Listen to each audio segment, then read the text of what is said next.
Hello दोस्तों, आज हम लोग ज्योग्राफी के 50 क्वेश्चंस को देखेंगे जो सभी एग्जाम के लिए काफ़ी महत्वपूर्ण होगा। तो चलिए शुरू करते हैं आज का पहला प्रश्न। तो प्रश्न में दिया हुआ है, सूर्य तथा पृथ्वी के बीच न्यूनतम दूरी कब होती है। तो सूर्य तथा पृथ्वी के बीच की न्यूनतम दूरी 3 जनवरी को होती है और इसे उपसौर कहा जाता है। सूर्य और पृथ्वी की न्यूनतम दूरी को उपसौर कहा जाता है। नेक्स्ट प्रश्न है, सूर्य तथा पृथ्वी की अधिकतम दूरी कब होती है। तो सूर्य तथा पृथ्वी की अधिकतम दूरी 4 जुलाई को होती है, जिसे अपसौर कहा जाता है। अपसौर कहा जाता है। न्यूनतम दूरी जो कि 3 जनवरी को होता है और उसे उपसौर कहा जाता है, और अधिकतम दूरी जो कि 4 जुलाई को होता है उसे अपसौर कहा जाता है। नेक्स्ट प्रश्न देखते हैं। अगला प्रश्न है, पृथ्वी से सितारों की दूरी को किस इकाई में नापते हैं। तो पृथ्वी और तारों की दूरी को प्रकाश वर्ष में मापा जाता है। अगला प्रश्न है, अधिकांश मौसमी घटनाएं डैश में संपन्न होती है। तो अधिकांश मौसमी घटनाएं क्षोभ मंडल में घटित होती है। नेक्स्ट प्रश्न है, वायुमंडल में उपस्थित कौन सी गैस पराबैंगनी किरणों को अवशोषित करती है। तो वायुमंडल में स्थित ओजोन गैस पराबैंगनी किरणों को अवशोषित करती है। नेक्स्ट क्वेश्चन है, डोल ड्रम पेटी की सामान्य स्थिति कहाँ पर होती है। तो डोल ड्रम पेटी की सामान्य स्थिति भूमध्य रेखा के निकट होती है। नेक्स्ट प्रश्न देखते हैं, फैरल का नियम किससे संबंधित है। तो फैरल का नियम पवनों की दिशा से संबंधित है। अगला प्रश्न देखते हैं, टॉर्नेडो से क्या तात्पर्य है। तो टॉर्नेडो एक अति निम्न वायुदाब का क्षेत्र है। अगला प्रश्न देखते हैं 9 नंबर, पक्षाभ शब्द से क्या तात्पर्य है। तो पक्षाभ शब्द का तात्पर्य एक ऊंचे बादल से है।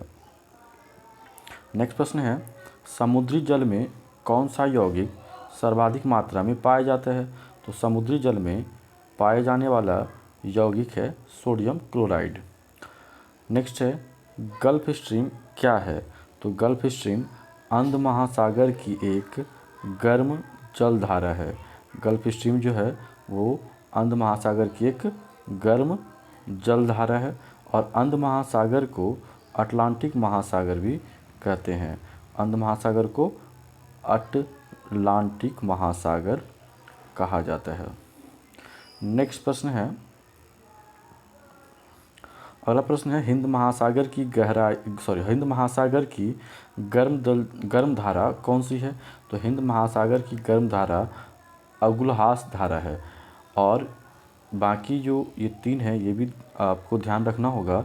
ये जो लेब्राडोर धारा है, ये लेब्राडोर धारा अटलांटिक महासागर की ठंडी जलधारा है। और नेक्स्ट है जो कि क्यूरोसियो है, और ये क्यूरोसियो जो है प्रशांत महासागर की गर्म जलधारा है। और एक नेक्स्ट है जो हम्बोल्ट धारा है। हम्बोल्ट धारा जो है ये प्रशांत महासागर की ठंडी जलधारा है। तो हिंद महासागर की जो गर्म जलधारा है या गर्म धारा है उसे हम लोग अगुलहास धारा कहते हैं। और लेब्राडोर जो कि अटलांटिक महासागर की ठंडी जलधारा है। क्यूरोसियो धारा जो है वो प्रशांत महासागर की गर्म जलधारा है। और हम्बोल्ट जो है वो भी प्रशांत महासागर की ये ठंडी जलधारा है, जबकि क्यूरोसियो गर्म है और हम्बोल्ट ठंडी जलधारा है। नेक्स्ट प्रश्न देखते हैं। नेक्स्ट प्रश्न है, लाल सागर एक डैश का उदाहरण है। तो लाल सागर एक भ्रंश संरचना का उदाहरण है। लाल सागर एक भ्रंश संरचना का उदाहरण है। नेक्स्ट प्रश्न देखते हैं। अगला है, रूपांतरित चट्टानों की उत्पत्ति डैश चट्टानों से होती है। तो रूपांतरित चट्टानों की जो उत्पत्ति है वो आग्नेय तथा तलछटी दोनों से होती है। नेक्स्ट प्रश्न है, कौन सी चट्टान जैविक चट्टान है। तो कोयला जो है एक जैविक चट्टान है। अगला है गंगा सिंधु मैदान में कौन सी मिट्टी सबसे अधिक पाई जाती है? तो गंगा सिंधु मैदान में पाई जाने वाली मिट्टी जो है वो है जलोढ़ मिट्टी, जो कि अधिक मात्रा में पाई जाती है। नेक्स्ट है उन सभी स्थानों को जिन पर एक त्वरित झंझा एक ही समय पर होता है, मिलाने वाली रेखाओं को डैश कहा जाता है। तो इसको आइसोब्रोंट कहा जाता है, आइसोब्रोंट कहा जाता है। नेक्स्ट प्रश्न है आइसोबाथ रेखाओं का उपयोग डैश दर्शाने के लिए किया जाता है। तो आइसोबाथ रेखाओं का उपयोग जो है वो गहराई दर्शाने के लिए किया जाता है। अगला प्रश्न है विली विली से क्या तात्पर्य है? तो विली विली ऑस्ट्रेलिया के निकट विकसित उष्णकटिबंधीय चक्रवात है। विली विली ऑस्ट्रेलिया के निकट उष्णकटिबंधीय चक्रवात है। विली विली क्या है? तो ऑस्ट्रेलिया के निकट उष्णकटिबंधीय चक्रवात है। नेक्स्ट प्रश्न है रिएक्टर मापक से किस का मापन किया जाता है? तो रिएक्टर मापक से भूकंप का मापन किया जाता है। अगला प्रश्न है अधिक भारतीयों का संबंध देश समूह से है। तो अधिक भारतीयों का संबंध जो है अधिक भारतीय समूह का संबंध जो है वह कॉकेसाइड से है। नेक्स्ट प्रश्न देखते हैं। अगला है अमेरिका के निवासी रेड इंडियन लोगों को किस नाम से जाना जाता है? तो अमेरिका के जो निवासी हैं रेड इंडियन लोगों को अमेरिंद के नाम से जानते हैं। अगला है चावल किस क्षेत्र की सबसे महत्वपूर्ण फसल है? चावल मानसून क्षेत्र की सबसे महत्वपूर्ण फसल है। अगला है कौन सा क्षेत्र रसदार फलों के लिए प्रसिद्ध है? तो भूमध्य सागरीय क्षेत्र जो है रसदार फलों के लिए प्रसिद्ध है। नेक्स्ट प्रश्न देखते हैं। अगला है कौन सा क्षेत्र मुलायम लकड़ी के वनों के लिए महत्वपूर्ण है? तो शीतोष्ण प्रदेश जो है वो मुलायम लकड़ी के लिए वनों के लिए प्रसिद्ध है। अगला है मूंगफली का सबसे बड़ा उत्पादक देश कौन सा है? तो मूंगफली का सबसे बड़ा उत्पादक देश चीन है। नेक्स्ट है तंबाकू का सबसे बड़ा उत्पादक कौन है? तंबाकू का सबसे बड़ा उत्पादक कौन है? तो तंबाकू का सबसे बड़ा उत्पादक जो है वो चीन है। नेक्स्ट प्रश्न है लंबे यहाँ पे रेशे होना चाहिए, तो देशे लिखा गया है। लंबे रेशे वाली कपास का सर्वाधिक उत्पादन कहाँ होता है? तो लंबे रेशे वाली कपास का सर्वाधिक उत्पादन USA में होता है। नेक्स्ट है भारत संसार में डैश का सबसे बड़ा उत्पादक है। तो मक्खन तथा घी का जो है सबसे बड़ा उत्पादक है। नेक्स्ट है संसार में मछली का सबसे बड़ा उत्पादक देश कौन सा है? तो संसार में मछली का सबसे बड़ा उत्पादक देश चीन है। अगला प्रश्न है संसार में गंधक का सबसे बड़ा उत्पादक देश कौन सा है? तो संसार में गंधक का सबसे बड़ा उत्पादक देश USA है। अगला है संसार में सीमेंट का सबसे बड़ा उत्पादक देश कौन सा है? तो संसार में सीमेंट का सबसे बड़ा उत्पादक देश USA है। अगला है रेल इंजनों का सर्वाधिक निर्माण कहाँ होता है? तो रेल इंजनों का सर्वाधिक निर्माण भी USA में ही होता है। नेक्स्ट प्रश्न है किस देश को संसार का चीनी का कटोरा कहते हैं? तो चीनी का कटोरा कहा जाने वाला देश जो है वो है क्यूबा। अगला प्रश्न है प्रसिद्ध करीबा बांध किस नदी पर है? तो प्रसिद्ध करीबा बांध जो है वो जाम्बेजी नदी पर स्थित है। नेक्स्ट देखते हैं अगला क्वेश्चन। अगला प्रश्न है भारत की मुख्य भूमि का दक्षिणतम बिंदु क्या है? तो भारत का दक्षिणतम बिंदु या मुख्य भूमि का दक्षिणतम बिंदु 8 डिग्री 4 मिनट उत्तरी अक्षांश है। क्या है? तो 8 डिग्री 4 मिनट उत्तरी अक्षांश।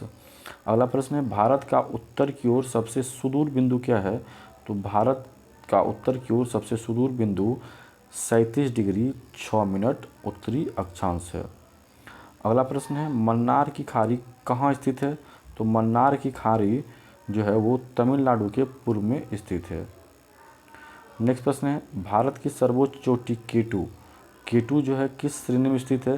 तो केटू काराकोरम श्रेणी में स्थित है। केटू काराकोरम श्रेणी में स्थित है। अगला है अरब सागर में स्थित भारतीय द्वीपों के किस भाग को मिनिकॉय द्वीप समूह कहा जाता है? तो इसका आंसर है दक्षिणी, यानी कि दक्षिणी भाग को मिनिकॉय द्वीप समूह कहा जाता है। नेक्स्ट प्रश्न देखते हैं। अगला प्रश्न है, तीस्ता किस मुख्य नदी तंत्र की सहायक नदी है? तो तीस्ता जो है वो ब्रह्मपुत्र नदी की सहायक नदी है। अगला प्रश्न है, सतपुरा तथा विंध्याचल के मध्य कौन सी नदी बहती है?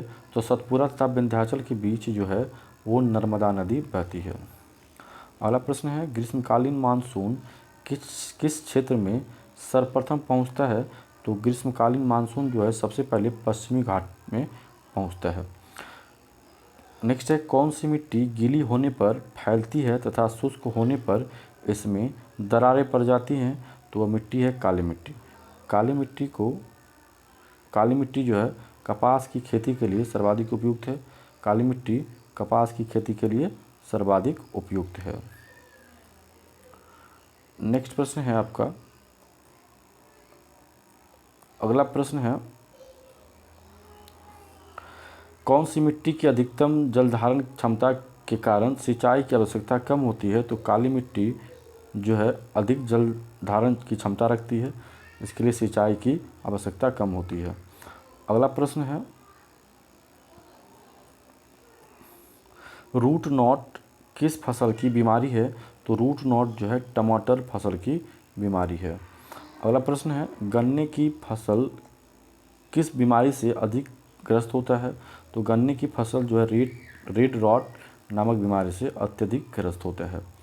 अगला है, ब्लैक आर्म किस फसल को हानि पहुंचाने वाली बीमारी है? तो ब्लैक आर्म जो है वो कपास को सबसे ज़्यादा हानि पहुंचाने वाली एक बीमारी है।